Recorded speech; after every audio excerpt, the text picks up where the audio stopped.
Today is part 2 of the 2-part episode with the incredible Ambika Wauters. So if you haven't yet, have a listen to yesterday's episode first and then come back to this one where we continue the work that Ambika has done on the chakras and various remedies that can help to bring them into balance. Thanks for listening, and remember to check out lifeenergymedicine.com. Welcome to the Homeopathy Hangout, where we discuss all things homeopathy from around the world. And now my mum and your host, Eugenie Kruger. Hello, homies, and welcome back to the Homeopathy Hangout podcast, where I am so excited that we get to hang out again today with the incredible Ambika Wauters. Welcome back, Ambika. Oh, thank you, Eugenie. I'm delighted to be here. Okay, the heart chakra, the center of the human energy system, and hopefully the center of your life. The colors are pink and green. Green is the heart protector, which is, I see it as a half moon that holds the purity and innocence of the human heart, which can be either pink or gold. This is about the ability to open one's heart to love, love being the foundation of this chakra. It's about brotherhood and sisterhood, being at one with others in love and trust, and allowing the good to unfold. Good for those who experience separation, isolation, and excommunication from family, loved ones, and community.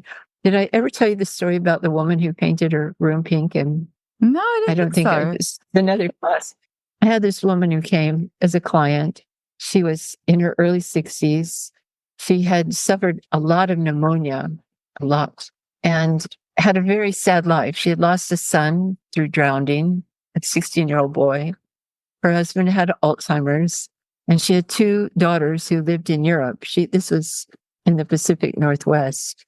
And she ran a farm, a kind of ranch farm, and all the work fell on her back because her husband couldn't do any more work. And she was overweight by about 100 pounds and carrying just burdens. I gave her some tuberculinum, and then I said, I'm going to give you some pink.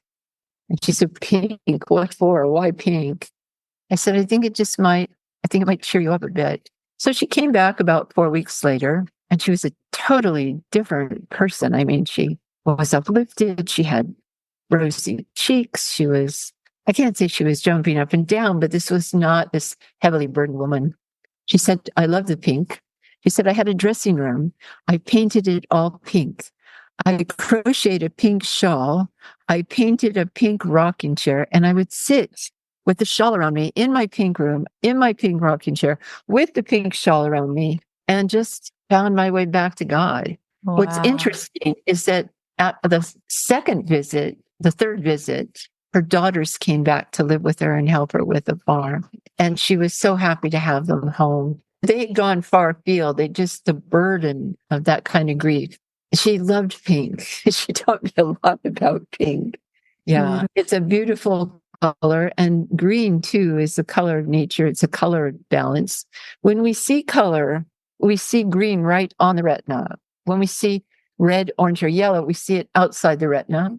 When we see the cool colors of turquoise and indigo and violet, we see them behind the retina. So green is about balance, and that's why we have green sunglasses. Oh, interesting. Yeah, it is. And the ancient monks who made those beautiful illuminations with beautiful printing on parchment, they would take green burl, after working for hours, and they would hold it up over their eyes. And in Egyptian, if you look at some of the Egyptian paintings, they put malachite, they crushed malachite in oil, and they put it on their eyelids, really to keep the flies away. But it soothes the eye. The eye loves green. That's why nature is green. That's why we love nature. Wow. And it's also the color of peace. So if you find people who are just too touchy and stressed out and everything's a burden or everything's hard, give them a little green and give them some pink. Okay. Love is the elixir of our life and the essence of all goodness, and it allows us to make wholesome choices, wonderful lifelong connections, and it strengthens our being to be able to fight the good fight. It's all about love. That's why it's the center of the human energy system. It's why the heart is the center of the body. And from love comes joy and peace and brotherhood and such a deep sense of connection with self. and our creator. Hard to imagine a world without it. Wouldn't want to. So it really helps people open their hearts. It helps both the colors and the notes really help people open in it. And it's not like that. It's just this graceful ease of, like taking a big breath.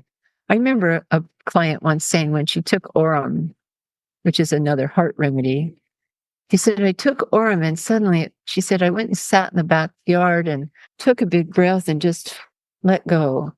And that's what green does. It just, whoa. It's interesting because in that color chart, the German guy developed, Ulrich Welter, in the greens, there's a lot of aurum is in when people pick especially the foresty greens, aurum is in there as well. It sure is. Yeah. One of the things I learned about green is it doesn't like change. Green, a lot of people who wear green, they like it because it gives them stability. I once, after I got a divorce, I went to a clairvoyant and she said, you need to wear green for a year. I said, a year? A year? She said, yes, you need to wear it for a year until you really feel stable and grounded again. So I did. I went out and got some inexpensive clothes at thrift and just wore green for a year until one day I said, I've had enough green. Thank you. I need something else. But I also saw in England when I worked with people, they're so familiar with the color green. A woman once said to me in a class, she said, there are 20 different colors of green in England. I said, no, I didn't know that. She said, oh, yes. And they stand for all kinds of different things, really tuned into the color. Wow. So they don't change. People who like green, they don't necessarily like change. So I just put that out there. He says wearing a green t-shirt. I've got a green t-shirt, but then I have all these crazy colors in the front here and on my wrist. So I like change. I like change too. Yeah. Okay, let's go to the next one.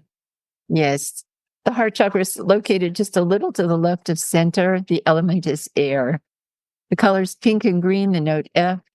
It works in the physical heart, the lungs, the arms, the hands, and the fingers. There are small chakras in the palms of both hands. And when you open your heart and you do healing, that energy goes out through your hands. The hormone is the thymus gland, stimulating the thymus gland, which we're using more and more in homeopathy. Yes. I've used it for immunodeficiency, and it works a treat. To allow love to be the center of your life, to find peace, love, and joy, brotherhood, and unity. And your right is to give and receive love, to be receptive to the good, to release anger, fear, doubt that inhibits love from flowing freely. The spiritual affinity is to cultivate joy, peace, and love. And the miasm, of course, is the tubercular miasm. That restlessness, that wonderful restlessness of the tuberculars. Those are the travelers. You and me, we're the travelers. And I love this remedy. It was the first remedy I was ever given. Do love it. Okay, so the throat chakra is the beginning. The heart chakra is the beginning of the higher chakras, moving into the more refined realms of energy. The throat chakra is the combination of blue from the brow and green from the heart. And we call that turquoise. The note is G. The archangel is Gabriel, who brings us the word of God.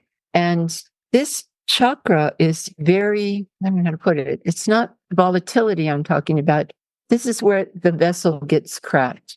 You can have people who all their chakras, up including the heart, are completely functional, open, flowing, and it gets to the throat and they can't speak up for themselves or they can't tell their truth.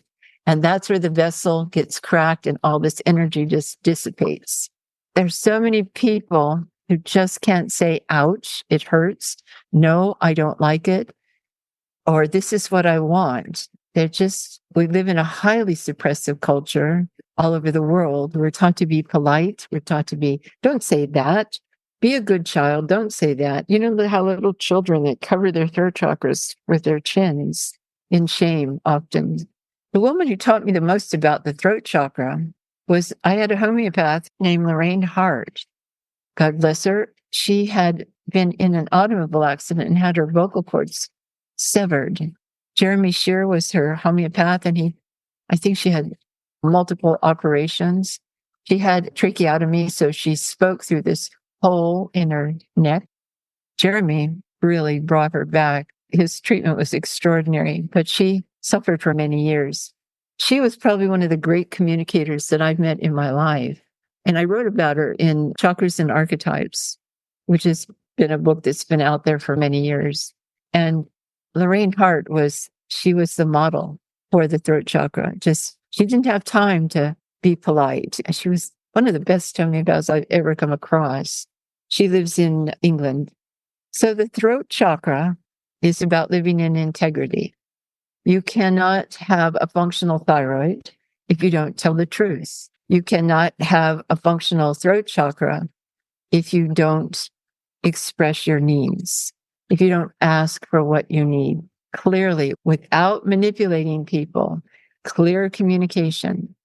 We don't do it because we're afraid. We're afraid people will say no, or they'll ridicule us or mortify us. The ability to say what you think and feel without fear is how you build this vessel. And you do have to build it. This takes a lot of conscious effort to not lie, to not gossip, this is a very thin passage through which all substance abuse passes. Overeating, undereating, smoking, drugs, it all passes this little narrow neck. And it's the throat chakra is so close to the surface here. All the chakras are within the body, at least 2-3 inches within. This is right on the surface. It also controls the ears. It controls our ability to hear and listen. Quite an extraordinary chakra. And it takes a long time to develop the right use of your will, to build confidence in yourself and trust in your abilities, your God-given abilities, and to not gossip, to not lie, to not get into addiction, to not drink, to not be overly dramatic, or to follow a dark path. It's all here, and it's all about the spoken word. In the Kabbalah, man is known as the speaker. That's how they refer to human beings, the speaker, because this is what differentiates us from the animals. Animals have great heart chakras, and some can speak. I had a dog that could talk. Was it a husky? No, it was I've a heard- boxer. Oh, huskies are amazing with how they talk, hey? We've had boxers too in the past. They're great. Yeah, they let you know, but really, it's such a gift that we don't really acknowledge how powerful the spoken word can be. And it takes a lot of work to open this chakra and to use your will in a right way. This chakra is called the mouth of God in metaphysics. And it's about being able to communicate your personal truth and the higher truth of God. It's where we hear the wise guidance of angels whispering in our ears. It's such a beautiful chakra, but it takes a commitment. This chakra takes a lifelong commitment to live creatively, to find the full expression of oneself, to tap into your God-given gifts and to realize them, and to know how to protect them, and to let God speak through you, not to speak so much from your ego, so much from that higher self. I love this chakra, but it really takes a lot of work and a lot of commitment. And it's so easy to just say, I'll have a glass of wine, or I'll have another glass of wine. It's so easy to just let this chakra diminish. It needs a lot of vigilance.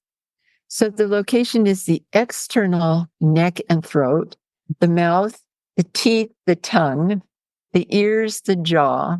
The element is the ethers in which all expression flows. The color is turquoise, the note G. Like when people have bad teeth or bad gums, throat chakra. And when people get sore throat, sometimes it's just enough to say, what is it that you want to say that you didn't say? And when people think about it, they say it's often the throat just clear itself. Mercury is the remedy for the throat chakra, the remedy for teeth, but it's also, think of Mercury, it's a planet of communication in astrology. It's a powerful planet. And it's a powerful remedy. Ooh. So the right of this is to express your truth and live in your integrity, to claim your right to self-expression, to honor your creativity, to live in integrity and truth. And this is the acute miasm, because boy, I tell you, you don't tell the truth or you suppress something, you're going to get a sore throat, or your ears are going to plug up, or something's going to happen very acutely. Okay, the brow chakra. Do you have any questions about the throat chakra? It's another chakra I can spend a lot of time on. A lot of time. No, I love them all. I have my favorites. yeah, I can.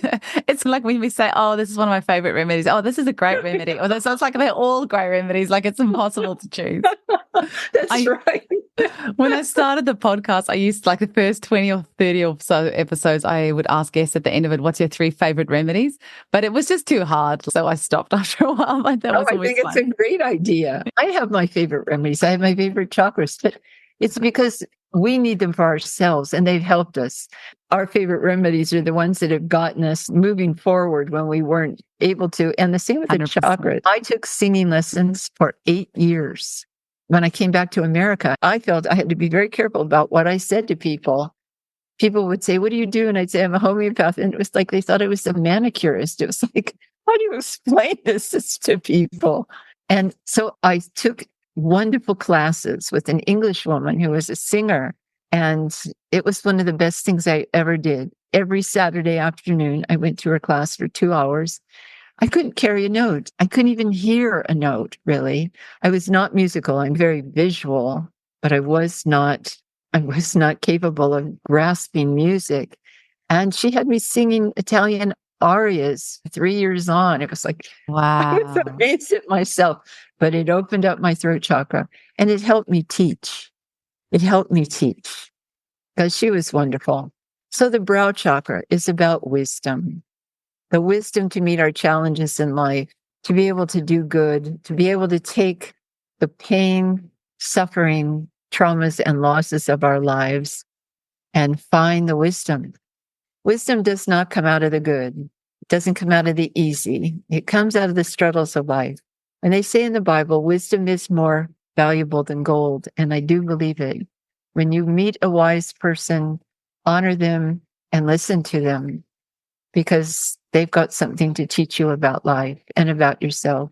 So wisdom is that pinnacle. The symbol I use is a indigo blue 5-pointed star. So the pinnacle is pointing up right through the crown. The 2 arms of the star are intuition, which is knowing what you know, and discernment, the ability to know who and what is for your highest good. Good for those who capitulate to the external world and do not trust their inner guidance. Discernment is a very important aspect of maturity, mentality, and making wholesome choices. Is this for my highest good and greatest joy? It's a question always worth asking. The lower legs of this indigo blue 5-pointed star are knowledge. We need knowledge. And I love the knowledge of homeopathy. I love ancient knowledge.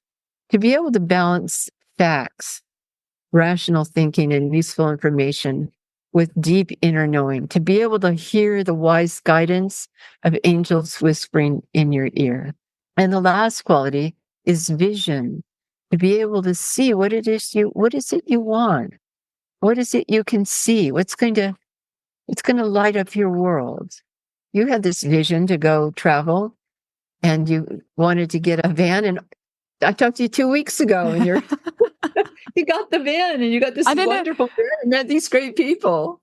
Did I tell you that my husband and I got engaged a week after we met and we got married 6 weeks later? So we always joke that between the 2 of us, if we make a decision, it happens pretty quickly. So we have to be careful, like what we say we're going to do. Wow, I think that's wonderful. Good for you. And good for you for trusting yourselves to do that. Most people, I know people, it takes them a year to buy a pair of socks. Sometimes I'm the other extreme, though. Like my lesson in this lifetime is actually taking time before I say things. And that's I'm the opposite. I'm fiery Aries. So I say first and think later. So I'm working on that. But it's a process. It's all a process. And really opening up this brow chakra and the throat chakra and the heart chakra, what a flow of consciousness and goodness is available when we allow it, when we open up ourselves to share the goodness of what I call the light body or the divine within us. Vision is the last one. And I love vision because we need it. We need the vision of healthy, wholesome life, the vision of health, of prosperity, of relationships working and feeling good about ourselves. There's enough of the other. That's good, healthy visions. I'm all for that. Okay, the brow chakra, indigo blue, located between the eyes. There is no element, but consciousness itself. The note A, it works on the sensorium, the eyes, both lobes of the brain. It works on the olfactory and our sense of taste. It works on the whole head, the whole cranium. The hormones are anterior and posterior pituitary, which are outstanding remedies for really getting things flowing and moving. Emotional issues, clear thought, detachment from reactive emotions, control of anger, letting go of resentment, doubt, and cynicism. That's work. The rights are to learn to think for yourself without prejudice and without malice. When I first went into homeopathy, I am very intuitive, and I worked with pendulum. And my clinical tutor, God bless him, and may he rest in peace in the high heavens, Ian Townsend, was a wonderful man. He'd been a chemist before he became a homeopath. He was so orderly that every sheet in his notebooks was in a plastic. I don't want to tell you what my notebooks looked like, but he said to me, Ambika, put your pendulum away and learn to think. And I was like, what do you mean learn to think? What does that mean? I said, I think I've only perceived things and it's true. I can read paint on a wall, but I didn't know how to think for myself. And that's what homeopathy did for me. It taught me how to use my brain, how to use my mind, and to find the higher mind. I don't know where I'd be without homeopathy, still walking around with my little pendulum. It's such a fine balance, though. That's the goal with everything in life is balance, right? Because you don't want to go too much either way. Well, you don't want, but he was right. I had never learned to think. And I found myself saying to women, particularly women who are in bad marriages, you need to learn to think for yourself and make this decision. Nobody can tell you what to do but yourself. You got to know whether you can handle a life on your own or you can't. It's not for me to tell you. Whatever you choose, I will support you in whatever way I can. So learning to think for yourself became a really important thing for me. This coincided at the time of menopause when I got my brain back. And I still use a pendulum. I've got a brand new one, which is a piece of tourmaline. It's very beautiful. Just got it for my birthday. It's lovely. Beautiful. And I love it. It's like it saves so much time. That's what I love about it. Is this yes or is it no? I don't need to get, people say, have you done your research? Not exactly. You can't take the clairvoyant out of somebody, I'll tell you. It's there. It was a gift that I was given, but I have learned to think, and I feel that I've learned to make wholesome choices for myself, and that's good. Okay, this is all miasms. This connects to the higher mind. It connects with all miasms. I think somebody once said you can change your miasm by the way you think. I don't know if that's true or not. I think that if you can change the way you think, you can create a level of health that's far superior to anything you could, to just leave it to chance. To learn to use the mind, both lobes of the brain. Visionary thinking is really being able to use both lobes of the brain to sense, to know, to trust what is real and what isn't, to see your way forward. I think the use of the mind is not to know facts, but how to move forward in life and how to do good. How can you do the most good? I'm a big believer in that. And I don't really even know where it comes from in my background. It's not to say people didn't do good, but it's part of me that I want to make a contribution. I want to do good. And I need to know what's the best way to go forward. What's the best thing for me to do? And then make a choice based on what I feel. The other night, I talked to some people about book publishing, and we talked for a very long time, about an hour and a half. And they had all these systems and levels that you could buy into, and they were very knowledgeable about the publishing world and the media world. And it was very enticing. It was like I wouldn't have had to have done much, but just turn over my book, and they would have done it all. And I sat down in the den with my husband. We watched a film because I couldn't talk about it. And about 2 hours later, I said, I need to talk to you about something. I'd like to talk this over with you if you're okay. Sure, let's go sit and talk. And we talked it over with him. And he said, do you think you're going to do it? And he said, do it. I said, I just need to meditate on it. So I was sitting in meditation for about 20 seconds. And I said, I'm not going to do this. And he said, why not? I said, because I have everything in place that I need. Everything in place. I've got a website. I've got a good tech. I've got social media. All I need to do is make a couple of videos about the book, set up a couple of interviews with you and other homeopaths, and have confidence that this book is going to the right place. This isn't a book for the punters out there. Who wants to know about healing the light body and igniting the chakras? It's not your new bestseller. And these people were really genuinely kind, and they were very supportive. But it's not that kind of book. It's just not that kind of book. But it was the ability to think it over, to listen to what people had to say, to express my thoughts about it, and then make a decision. And once I made the decision, I also had the energy to be able to go forward. Because if you don't make the choice, you're left with stagnated energy. You're stuck in it. I made the choice. I'm going forward. I talked to my tech. I said, I think this is something we can do. I've worked with him for years with several books. I said, I think this is something I can do. I don't see this as being a hardship. I said, I think we've got everything in place, but a few things, and those we can put into place ourselves.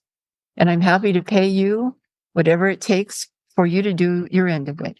We both looked at each other and, oh boy, we're on another adventure together. But that's what these chakras are for. They are there to help you make wise and wholesome choices.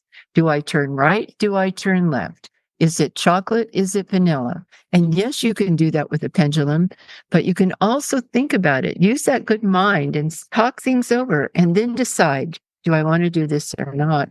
Okay, let's go to the crown chakra. The crown. The crown chakra sits right on the top of our head. And if you notice, many religious people, the Muslims wear tufis, the Jews wear yarmulkes, the Catholic Church wears the little colored cap. People like to keep their heads covered when they're in church or synagogue or in prayer, because this is a very volatile chakra. This one, the reason it's covered is because it's so volatile. This is the chakra of serenity, beauty, and bliss. It's the highest state of the human condition while still in this body. In Hindis call it samadhi, which is true bliss. And there are people that can sit in samadhi, and Ramana Maharshi achieved samadhi when he was 16 and never left until he died in his late 70s. He was in the same place. He was in samadhi for a very long time. And I think there were several years where he couldn't even talk. And a whole community built up around him in India.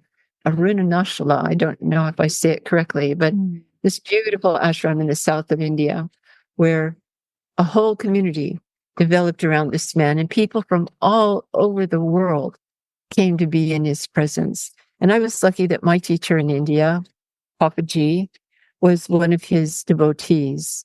So he would share a lot of stories about Ramana Maharshi, but not many people reach that level of samadhi. But bliss is attainable.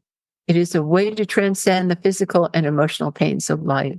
Beauty is another way to live on this earth plane and in the spirit realm. I believe strongly in beauty.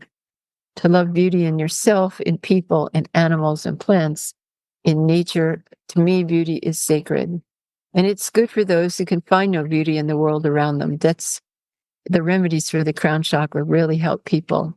I'll tell you an interesting story. When I was just made these remedies in Britain, I had a client who was a very creative man. He was a toy designer for Fisher Toys for kids, but he was also a painter, and he could not see the color violet. He saw it as brown. And I said, show me. I got a palette once. Show me violet. He kept hitting on brown, and I couldn't understand it. Then he told me that he was a recovering alcoholic. And I thought, is this something that, alcoholism is related to the crown chakra. And I think it's why AA works so well, because it is really turning your problem over to a higher power. That's how AA works. It is a spiritual based program. And I think that addiction and particularly alcoholism, is related to the crown chakra. And the more we worked with him, he finally got violet. He finally got the color. But it took over a year. I learned, really, the people I worked with taught me more about these color remedies than I would ever find on my own. I use the remedy made from the hypothalamus a lot for addiction in my clinic. The addiction of all sorts, like whether it's food or drugs or alcohol or just basically when you don't know when you've had enough of something. Really love the hypothalamus. Try violet with it. Try violet with the hypothalamus. I will. Because it's a wonderful remedy for seeing the beauty. When people have sleep issues, I often give them violet and pink to take together. Wonderful combination. I love this chakra. I love serenity and tranquility. And that's something I strive for in my life. And that just has opened the crown chakra for me to be a lot clearer about my choices. One of the things about violet, if you get too much violet, people have trouble making choices. There just is that you see them, and sometimes they're wearing all violet or purple. You know, those very spiritualized people who love to wear all violet and all purple. Ask them to make a choice. Good luck. Good luck. Often they prevaricate. They have trouble making choices. And the remedy I found really helped them make a good choice for themselves. It's a very interesting chakra because it can go off really easily. I knew a girl whose crown chakra opened in a retreat that I was doing. We were in Turkey, and her crown chakra opened, and she was like in a state of shock. And I said, we need to cover your head while you're sleeping. Even you've got to keep this crown chakra covered. So she slept with a little cap on her head, and she wore it for days. This samadhi lasted for like a full week, and she was like floating in the ethers. And then she started to ground it. It's fascinating to see it. I'm not saying I want to experience it, but I like to see it. I like to see, well, would this work for you? Would this work for you? Another remedy that isn't in this podcast, this PowerPoint, is magenta. And magenta is the color of ultimate creativity. That's what Rudolf Steiner said. The color of ultimate creativity is magenta, which optically is red, green, and violet. So when people are over 50 and they need red, I give them magenta because it carries the essence of grounding of the root chakra. It carries the green of the heart, and it carries the violet of the crown chakra. Oh, wow. And I've seen some amazing cases. I had a woman who was really struggling with her sexuality and struggling to stay in her marriage, really struggling. And her skin started to weep. She started to get sores all over her extremities, her arms and her belly and her legs, just weeping plasma. I'd never seen anything like it. And I tried remedies and nothing worked. And finally, I thought she just is in so much conflict about her sexuality and about this long marriage, 25 years of marriage. She took the remedy. I gave her magenta. And within days, the weeping stopped. She said, I want to be with a woman and I want out of this marriage. It isn't that I don't love you, and it isn't that I don't. The kids had gone at that point, and she made her choice, and she did it very calmly with a lot of consciousness and a lot of kindness. It wasn't to say that her husband wasn't bereft. He was. And people who knew her were bereft. And there was a lot of judgment, but she was very clear in herself about who she was and what she wanted for herself. And I have used magenta over and over again for people who have internal conflict. I used it for a 16-year-old girl whose mother was mentally ill and very abusive, dangerously abusive. She locked this girl's brother out of the house in a snowstorm, and he could have been died. She was very abusive. She would run out into the streets with no clothes on. She needed to be, I think they call it sectioned in England. I don't know what you call it in Australia. Locked up is what we say in the States. She was really ill. And the girl did not know how to hold her mother in her consciousness. Should she blame her? Should she have compassion for her? She didn't know. And she wasn't mature enough. She was only 16. She wasn't mature enough to know, to be able to hold both. And he gave her magenta. And within a week, she had resolved her conflict. She loved her mother. She did not want to live with her mother. She felt badly for her mother, but she wasn't going to go to the hospital until she knew it was safe. This girl grew up very quickly, went to university, married, has a child, and is on friendly terms with her mother, but she doesn't get too close. And her mother is highly sedated. I thought she made a wise decision and a very mature decision because she didn't cut her mother off. She didn't walk away and say, I never want to see you again because you're cuckoo. She held the whole thing. She was able to hold those double blind things. You're damned if you do and you're damned if you don't. Those kinds of decisions that come to us in life. She was able to hold both. And I really felt that the magenta was a valuable remedy for her. For people who struggle, it doesn't have to be black and it doesn't have to be white. It may just be both. So that's how I use that remedy. It's in the kit. The kit is red, orange, yellow, green, turquoise, indigo, pink, violet, magenta, and then spectrum, which is all color, which is rainbow. Yeah, spectrum's fun. I love using it. I've Yeah, for prescribed it just people who this are week. burned out. Yeah. The people who are really burned out do so well on it, or recovering from a serious illness like COVID really brings people back very quickly.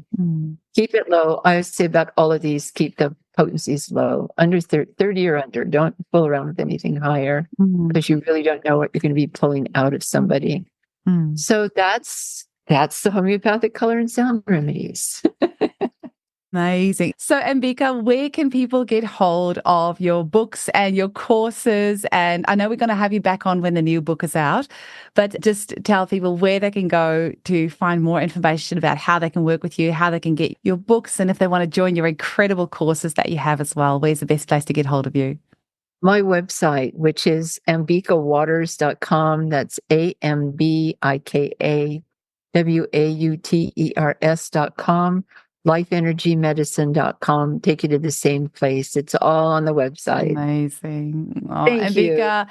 this has been such an unbelievable lecture. As you're talking, I'm thinking people would pay like hundreds to actually hear this, and they have the privilege of getting this information free of charge. You are so incredibly generous to be sharing this with us. Thank you so much. I think we might have to do it in like a 2-part series on the podcast so we don't overwhelm them. But Thank you, Eugenie. Thank you.